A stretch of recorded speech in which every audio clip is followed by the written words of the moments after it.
हाँ जी, my dear students, सभी को नमस्ते जी। और आशा करता हूँ कि आप सभी अच्छे होंगे। देखो मैं भी अच्छा ही हूँ। और आइए आज की क्लास शुरू करते हैं। मॉडल वर्ब में आज हम लोग इस सीरीज़ को और आगे बढ़ाएंगे और आज हम लोग दो वर्ब के बारे में जानेंगे, दो मॉडल वर्ब। एक तो है विल और एक है शैल। और विल और शैल आपको पता ही है, विल और शैल दोनों फ्यूचर टेंस में यूज़ होते हैं, यानी कि भविष्य, आने वाले समय के बारे में, भविष्य के बारे में बताने के लिए ये दोनों वर्ब यूज़ होती हैं। आओ देखते हैं इनका यूज़ किस तरह से करना है। तो देखो, एक बात तो आपको पहले से पता होगी कि हम अपने सेंटेंस में जो भी हेल्पिंग वर्ब है वो सब्जेक्ट के अकॉर्डिंग ही लगाते हैं। तो सब्जेक्ट अगर सिंगुलर है तो हमारा वर्ब भी सिंगुलर होना चाहिए, सब्जेक्ट प्लूरल है तो वर्ब भी प्लूरल होना चाहिए। सब्जेक्ट के अकॉर्डिंग हम अपना हेल्पिंग वर्ब लगाते हैं। यहाँ आपको ध्यान देने की जरूरत है, आई और वी लिखा हुआ है, आई और वी। देखो, अगर हमारे सेंटेंस में, अगर हमारा सेंटेंस नॉर्मल है तो एक नॉर्मल सेंटेंस में आई और वी सब्जेक्ट के साथ हम शैल लगाएंगे। आई और वी दोनों फर्स्ट पर्सन है, फर्स्ट पर्सन के पर्सनल प्रोनाउन है, तो फर्स्ट पर्सन के साथ हम शैल लगाएंगे आम तौर पे। और फर्स्ट पर्सन वाले आई और वी को छोड़कर बाकी और जो भी सब्जेक्ट रह गए, जैसे ही, शी, इट, दे, और जितने भी सब्जेक्ट रह गए उन सभी रेस्ट अदर्स मतलब बाकी सभी के लिए हम क्या लगाएंगे, विल लगाएंगे। लेकिन ये रूल कब फॉलो करना है, जब सेंटेंस हमारा नॉर्मल होगा, उसमें कोई बहुत ही ज़बरदस्त भाव नहीं होगा। तो हम क्या लगाएंगे, आई और वी के साथ आमतौर पर शैल लगाएंगे, रेस्ट अदर्स के साथ हम विल लगाएंगे। लेकिन आप यहाँ ध्यान दो, लेकिन कमांड, अगर आपका ऐसा सेंटेंस है जिसमें कोई कमांड दी जा रही है, कमांड मतलब ऑर्डर दिया जा रहा है, आदेश दिया जा रहा है, या फिर थ्रेट, THREAT, थ्रेट मतलब धमकी, पंजाबी से कहते हैं धमकी देना। तो धमकी देने वाला अगर कोई सेंटेंस है तो यानी कि धमकी देने वाला सेंटेंस हो। प्रॉमिस, PROMISE, प्रॉमिस, वादा करने वाला कोई सेंटेंस हो जिसमें कोई वादा किया जा रहा हो। कंपल्शन मतलब अनिवार्यता, यानी कि कोई काम बहुत ज़रूरी है, किसी काम को करना बहुत ही ज़्यादा जरूरी है, अनिवार्यता है ਉਹਦੀ भी जो ना किया था कोई लॉस हो जाएगा, ठीक है, इस तरह की गल होगी। या फिर डिटर्मिनेशन, देखो लिखा है DETER, डिटर्मिनेशन मतलब पक्का इरादा, देखो लिखा है पक्का इरादा। अगर आपका सेंटेंस इन चीज़ों से जुड़ा हुआ है, यानी कि या तो उसमें कमांड की बात हो, या थ्रेट की बात हो, या प्रॉमिस की, या कंपल्शन, या डिटर्मिनेशन, इनमें से किसी भी चीज़ की अगर उस सेंटेंस में बात आई है तो आपने उल्टा कर देना है। कैसे? सॉरी। तो देखो क्या करेंगे, अगर इन सब की बात आ गई तो आप आई और वी के साथ विल का यूज करोगे और बाकी जो सब्जेक्ट रह गए उनके साथ आप शैल का यूज करोगे। बस उल्टा कर देना है, इतनी सी बात आप समझ गए होंगे। अगर सेंटेंस नॉर्मल रहा तो आई और वी के साथ शैल, बाकी सभी सब्जेक्ट के साथ विल। लेकिन अगर सेंटेंस नॉर्मल नहीं रहा, उसमें इनमें से कोई चीज़ आई हुई, मतलब इनमें से किसी चीज़ का भाव आया, सेंस आया, तो आपने उल्टा कर देना है। फर्स्ट पर्सन वाले सब्जेक्ट के साथ विल और बाकी सभी के साथ शैल का लगना शुरू हो जाएगा। अब देखो, बात तो ठीक है पर थोड़ी एग्जाम्पल देख ली जाए, है ना, तो ज़्यादा बेहतर रहेगा। एग्जाम्पल के तौर पे यहाँ आप देख सकते हो, यू शैल गो देयर, तुम वहाँ जाओगे। यू, तुम, शैल, जाओगे भविष्य का सेंस, गो देयर, वहाँ जाओगे, देयर मतलब वहाँ, तुसी उत्थे जाओगे या तुम वहाँ जाओगे। तो you shall go there order है ना, कमांड दिया जा रहा है, कमांड दिया जा रहा है। तो यू जो कि बाकी सब में आ जाता है ना, रेस्ट अदर्स में आ जाता है यू, तो यू के साथ हमने क्या लगा दिया, शैल, क्योंकि ऑर्डर या कमांड की बात थी, कमांड वाला सेंस आ गया यहाँ पे, तो हमने यू सब्जेक्ट के साथ शैल लगा दिया।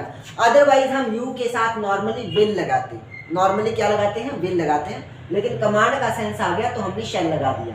अब देखो, वट एवर मे हैपन, चाहे कुछ भी हो जाए, वट एवर मे हैपन का मतलब होता है चाहे कुछ भी हो जाए।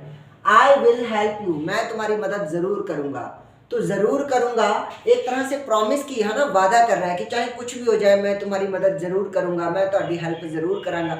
एक तरह के वादे करने की गल आ जाती है, प्रॉमिस की गल आ जाती है, वादे की। तो वादे की गल आ गई, आपां आई के नाल की ला लिया, विल, आई के साथ हमने क्या लगा लिया, विल। और यही अगर बात नॉर्मल होती कि हाँ ठीक है मैं तुम्हारी मदद कर दूंगा, तो फिर आई के साथ हम शैल लगाते। नॉर्मली आई और वी के साथ हम शैल लगाते हैं, तो शैल लगाते हैं। लेकिन यहाँ तो कह रहा है वटेवर में अपन, चाहे आंधी तूफान ही क्यों ना आ जाए, मैं तुम्हारी मदद जरूर करूंगा। तो है ना, प्रॉमिस वाला सेंस आ रहा है।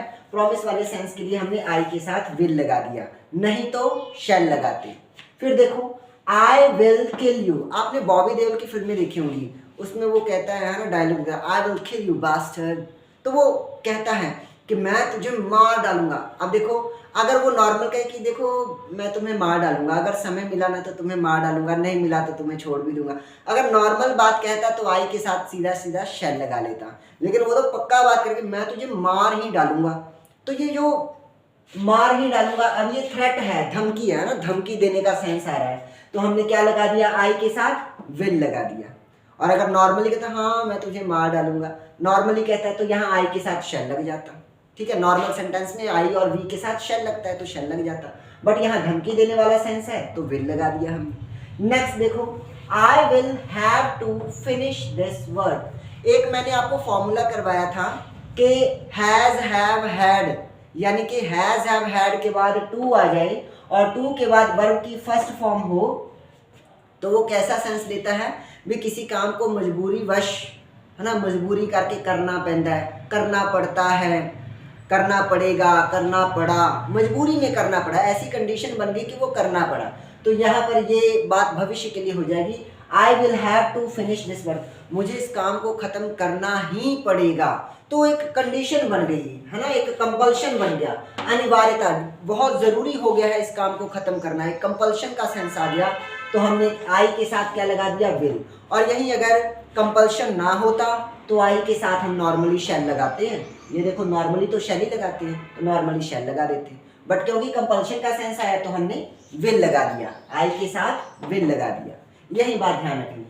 अगली एक एग्जाम्पल देख लो, I will pass the exam, मैं एग्जाम पास करके रहूंगा। मजबूत इरादा है, पक्का इरादा है, डिटर्मिनेशन, डिटर्मिनेशन की बात आ गई, आई विल पास द एग्जाम, तो डिटर्मिनेशन की बात आ जाएगी तो हमने आई के साथ क्या लगा दिया, विल। और अगर वो नॉर्मली कहता हाँ मैं एग्जाम पास कर लूंगा, कर लांगे पास, फिर की गल है, तो कर लांगे पास, नॉर्मल बात होगी, नॉर्मल बात हो जाएगी तो आई के साथ फिर शैल लग जाता। लेकिन ये तो मजबूत इरादा लेकर कह रहा है ना, स्ट्रॉन्ग डिटर्मिनेशन के साथ कह रहा है कि नहीं मैं एग्जाम पास करके रहूंगा, तो हमने आई के साथ विल लगा दिया। तो उम्मीद करता हूँ आपको ये सारी एग्जाम्पल समझ में आई होंगी। इन सभी एग्जाम्पल्स में जो नॉर्मल सेंटेंस थे वो मैंने वैसे आपको वर्बली बोलकर बताए हैं, जबकि जो ये वाले पॉइंट्स थे, है ना, कमांड की बात हो, थ्रेट की, प्रॉमिस, कंपल्शन, डिटर्मिनेशन, इन सब के लिए मैंने स्पेशली एग्जाम्पल दिए हैं ताकि आपको ये बात अच्छे से समझ में आ सके। अब देखो एक वर्ड है कंपल्शन, कंपल्शन वर्ड बनता है कंपल्सरी से, कंपल्सरी, COMPULSORY। कंपल्सरी के और भी सिनोनिम्स हो सकते हैं, मतलब इसके जैसे सेम सेंस देने वाले और भी वर्ड्स हो सकते हैं। वो वर्ड्स कौन से हैं आओ देख लेते हैं थोड़ा थोड़ा, है ना। एक एक वीडियो में अगर थोड़ा थोड़ा भी वर्ड हम लोग वकैब करते रहें तो काफ़ी हद तक हमारे पास वकैब हो जाएगी। आओ देखते हैं। Mandatory, MAN man, DA TORY tory, mandatory, mandatory मतलब भी जरूरी है, कंपल्सरी है, अनिवार्य है ना, जरूरी, बहुत लोड़ींदा, जिरी बाड़ी लोड है। ऑब्लिगेटरी, ऑब्लिगेटरी वर्ड आया है। इनेविटेबल, इनेविटेबल, इनेविटेबल मतलब ऐसा काम जो करना बहुत ज़रूरी है, उसको हम टाल नहीं सकते, वो करना ही करना है, तो वो क्या हो जाएगा, इनेविटेबल हो जाएगा। आगे देखो एसेंशियल, एसेंशियल का मतलब होता है ज़रूरी, ESSENTIAL। स्पेलिंग बहुत अच्छे से याद करना, क्योंकि जो मिस स्पेल्ट वर्ड आते हैं ना आपकी एग्जाम में, उसमें ये बहुत हेल्प करता है। अगर अभी से, इसलिए मैंने इनको कैपिटल लेटर में लिखा है ताकि एक एक स्पेलिंग का एक एक लेटर आपको क्लियर हो कि किस स्पेलिंग में कौन सा लेटर आता है। एसेंशियल मतलब ज़रूरी। रेक्विजिट, REQUISITE, रेक्विजिट मतलब ज़रूरी है। इन थोड़ा सा गलत हो गया है, DIS, यहाँ I और S भी होगा। इंडिस्पेंसेबल, इंडिस्पेंसेबल, INDISPENSABLE, ठीक है। तो DIS, IS भी है, PENSABLE, इंडिस्पेंसेबल मतलब जरूरी है, अनिवार्य है। नेसेसरी, नेसेसरी वर्ड तो आपने बहुत बार सुना होगा कि ये काम बहुत नेसेसरी है, ज़रूरी है, तो नेसेसरी का भी मतलब होता है ज़रूरी। NECESSARY, necessary. इस तरह आप इंग्लिश को पढ़ते जाइए, सीखते जाइए। मैं साइड हो जाता हूँ, अगर आप स्क्रीनशॉट लेना चाहें स्क्रीनशॉट ले सकते हैं। चलो, उम्मीद करता हूँ यहाँ तक की सारी बातें आपको समझ में आई होंगी। फिर भी अगर कोई आपका डाउट रह जाए तो आप हमारे वैदिक इंग्लिश क्लासेस के इस यूट्यूब चैनल पर अपना कमेंट करके क्वेश्चन पूछ सकते हैं और अपने डाउट्स क्लियर कर सकते हैं। ठीक है जी, thank you so much for giving me your precious time.